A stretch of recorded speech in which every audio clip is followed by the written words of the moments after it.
America అధ్యక్షుడు Donald Trump చర్యలు అమెరికాకే beds కొడుతున్నాయా?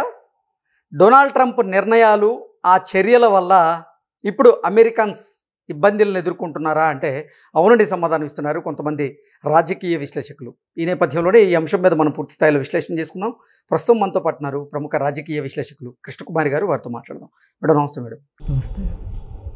Donald Trump తీసుకుంటున్నటువంటి నిర్ణయాల వల్ల, ఆయన వైఖరి వల్ల అమెరికన్స్ ఇప్పుడు ఇబ్బందులను ఎదుర్కొంటున్నారని, డొనాల్డ్ ట్రంప్ చర్యలు ఇప్పుడు అమెరికాకే బెడ్స్ కొడుతున్నాయనేటువంటి వార్తలు వస్తూ ఉన్నాయి.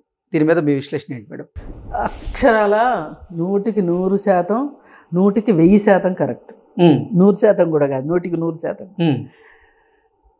ఏంటి అంటే అసలు ఒక రకంగా ఒక రాంగ్ టైంలో అతను వచ్చాడు.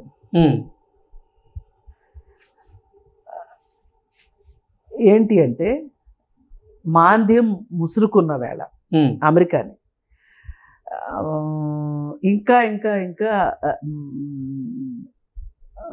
చీకటి రోజులే తప్పితే అమెరికాకి వెలుగు రోజులు లేని పరిస్థితిలో, అంటే అమెరికాలో నీలి మేఘాలు కమ్ముకున్న వేళ డొనాల్డ్ ట్రంప్ అధ్యక్షునిగా ప్రమాణ స్వీకారం చేశాడు. అయితే వీళ్ళు ఏదో పాముకుందామని వచ్చారు. ఈయన సహచరుడు ఎవరు అతను ఉన్నాడు కదా, JD Vance, technology, Elon Musk ఇతను ఇద్దరు కలిసి బాగా ఇక్కడ ఇండియాలో ఈరోజు ఏదైతే దొంగ ఓట్లు అని చెప్పి మాట్లాడుకుంటున్నారో అక్కడ కూడా ఒక రకమైన ఓటు వెయ్యకుండా ఉంటే డబ్బులు ఇచ్చేటట్లు. ఇప్పుడు వాళ్ళంటూ ఓటింగ్కి వస్తే నెగిటివ్గా వేస్తారు. అందుకని అట్లాంటి వాళ్ళందరినీ పట్టుకుని కొన్ని సెక్షన్స్ పీపుల్ని మీరు ఓటు వేయటానికి రాకుండా ఉండాలి అంటే గనక మీకు ఇంత ఇస్తాము అని చెప్పి ఓటు వేయకుండా ఆపారు. ఇప్పుడు వాళ్ళు డబ్బులు తీసుకుని, ఇప్పుడు తలం దన్నేవాడు ఒకడైతే తాటిని దన్నేవాడు ఇంకోటి ఉంటాడని, సరే మాకే వేయండి అని డబ్బులు ఇవ్వడం వేరు, వెళ్ళాక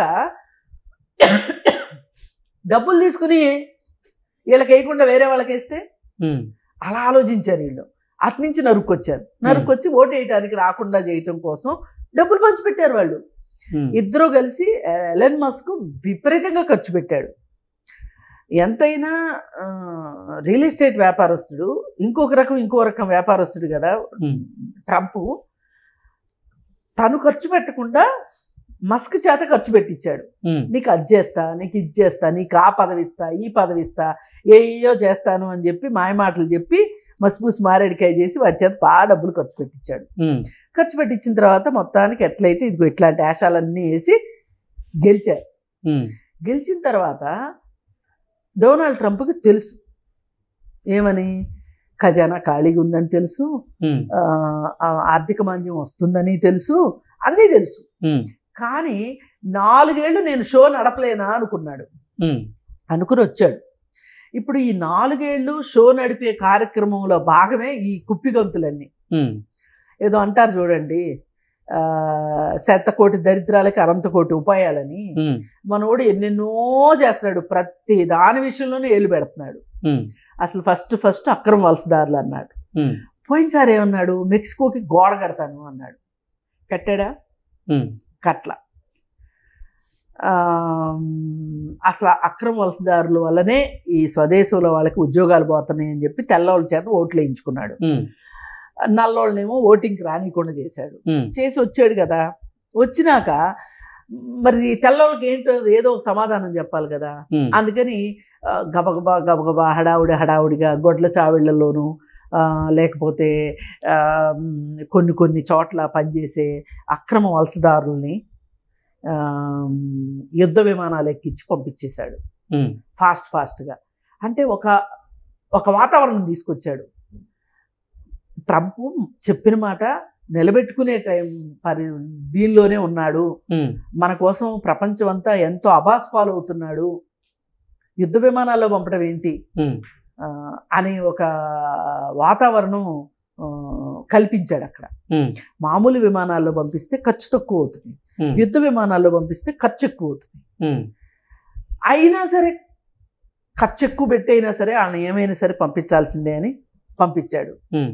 పంపించి ఏది ఏమైనా మాట కట్టుబడి ఉన్నాడు అనిపించేటట్లున్నాడు. ఇప్పుడు కొన్ని డబ్బులు సంపాదించుకోవాలి. డబ్బులు సంపాదించుకోవాలంటే ఏం చేయాలి? ఈ అక్రమ వలసదారులు అయిపోయిన తర్వాత వేసాల మీద పడ్డాడు. ఏ వేసాల మీద పడ్డాడు? గ్రీన్ కార్డు వాటి మీద పడ్డాడు.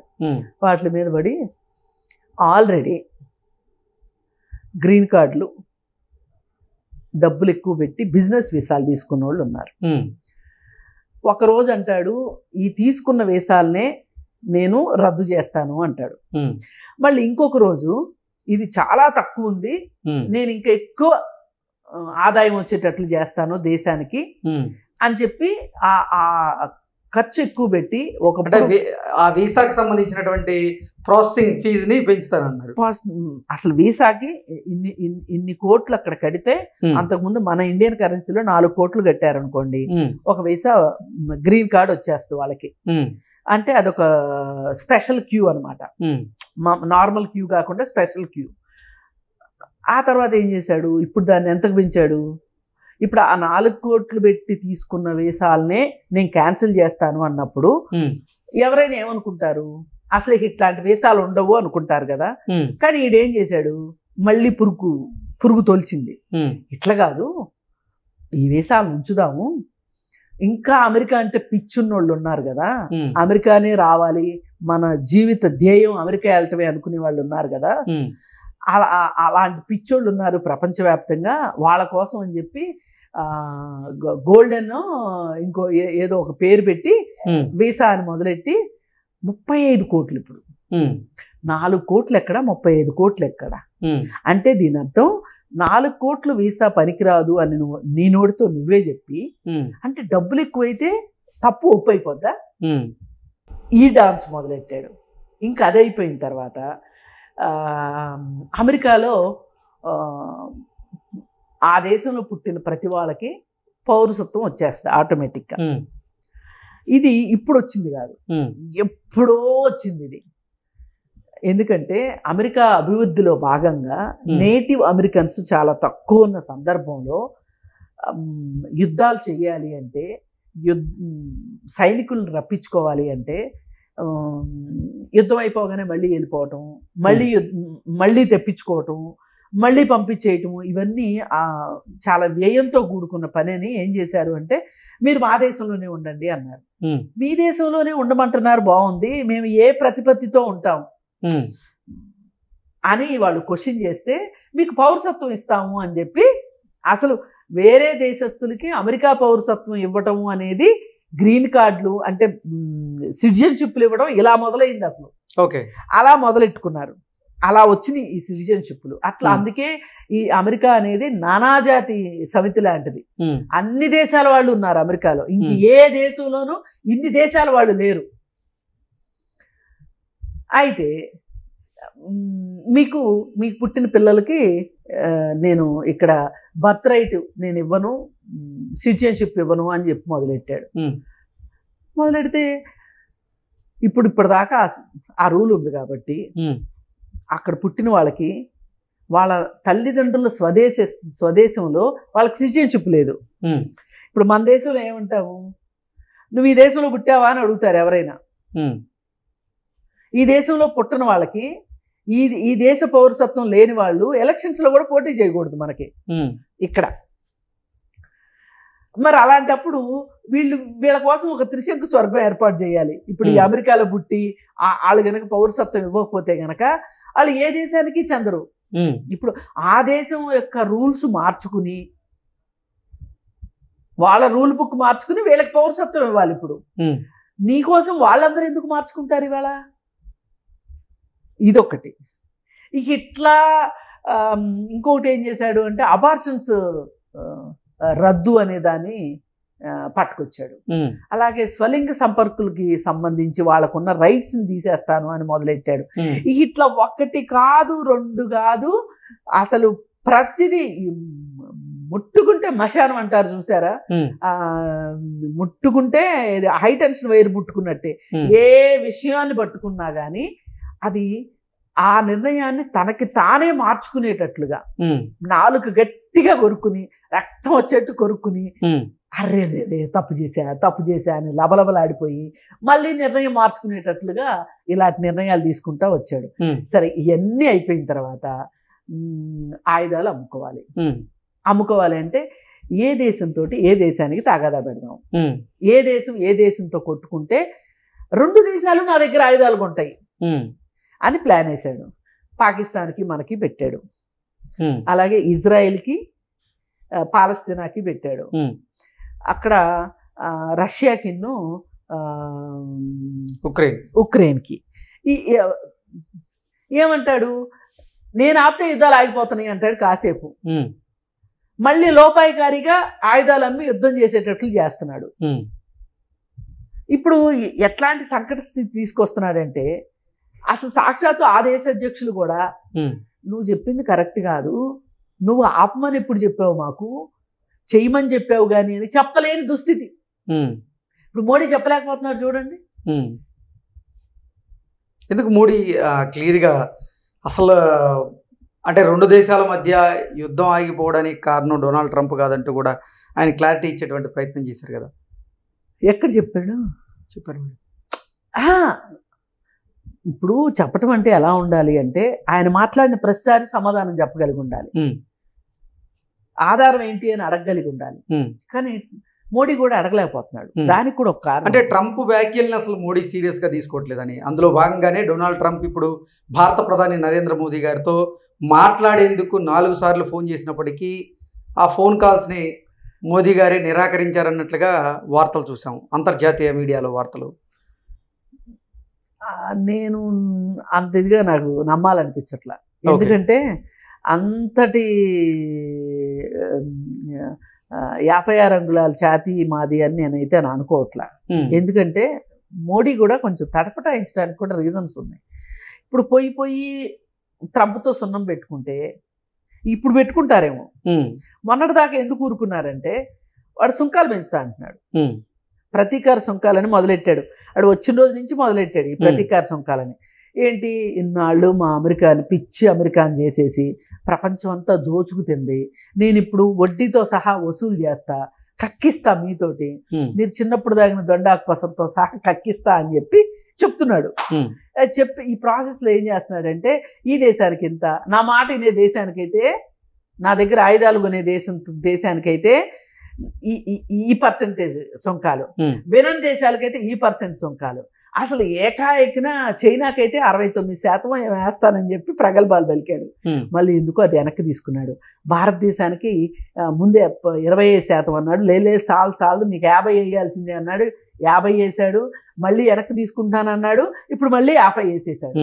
ఈ తటపటాయింపులు అంటే ఒక రకంగా అతను ఏదో ఒక మానసిక జబ్బుతో బాధపడుతున్నాడేమో ట్రంప్ అనిపించేలాగా ఉంది. ఎందుకంటే మెంటల్ శానిటీ ఉన్న వాళ్ళు ఎవరూ కూడా ఇన్ని దుందుడుకు నిర్ణయాలు తీసుకోరు. ఇంత ముందుకి వెనక్కి. ఇప్పుడు ఎందుకంటున్నామంటే మనం ఒక మాట అంటాం చూడండి, పిచ్చోడి చేతిలో రాయి అంటాం. ఎందుకంటాము? పిచ్చోడి చేతిలో రాయి అసలు ఎయ్యకపోను వచ్చు, ఎయ్యను వచ్చు. అది ఎవరి మీద వెయ్యాలనుకుంటున్నాడో, ఎవరి మీద వేస్తాడని మనం అనుకుంటున్నాం, వాళ్ళ మీద కాకుండా ఇంకొకరి మీద వెయ్యొచ్చు. అందుకని అది పిచ్చోడి చేతిలో రాయి. అలాగే చేస్తున్నాడు ట్రంప్ కూడా. ఇప్పుడు తన దేశానికి ఎంత నష్టమో చూసుకోవట్లా, తన ప్రజలకు ఎంత నష్టమో చూసుకోవట్లా. ఇప్పుడు దాకా అతను తీసుకున్న చర్యల గురించి మాట్లాడుకున్నాం కదా, ఇప్పుడు దానివల్ల వచ్చిన నష్టాల గురించి మాట్లాడుకుందాం మనం ఇప్పుడు. ఏంటి అంటే ఫస్ట్ వీసాల గురించి, అక్రమ వలసదారుల గురించి మాట్లాడాడు. ఇవాళ అసలు ఎవరు నమ్మినా నమ్మకపోయినా అక్రమ వలసదారుల వల్ల ఆ దేశంలో చీప్ లేబర్ దొరుకుతుంది. ఓకే, ఈ చీప్ లేబర్ దొరికినప్పుడు వ్యాపారస్తుడికి లాభాలతో పాటు కన్జ్యూమర్కి తక్కువ రేటుకి సేవలు అందే అవకాశం ఉంటుంది. ఆ రోజు ఏం చేశాడు, గొడ్ల చావిడిలో పనిచేసే వాళ్ళందరినీ ఫ్లైట్ ఎక్కించి పంపించేశాడు కదా. ఆ గొడ్ల చావిడిలో పనిచేసే వాళ్ళు లేక అప్పటికప్పుడు వర్కర్స్ని మాట్లాడుకుంటే, అంటే సరి అయిన వేసాలతో వచ్చిన వాళ్ళు మాట్లాడుకుంటే వాళ్ళు మాకు డబ్బులు ఎక్కువ కావాలన్నారు. విపరీతంగా వారం వారం పాల రేటు పెరిగిపోయింది అక్కడ, ఎగ్స్ రేట్ పెరిగింది, ఎగ్స్ రేట్ పెరిగింది, అలాగే నిత్యావసర ధరలు పెరిగినాయి. ఇవన్నీ అయ్యేసరి హోటల్స్ వాళ్ళందరూ మీటింగ్ పెట్టుకొని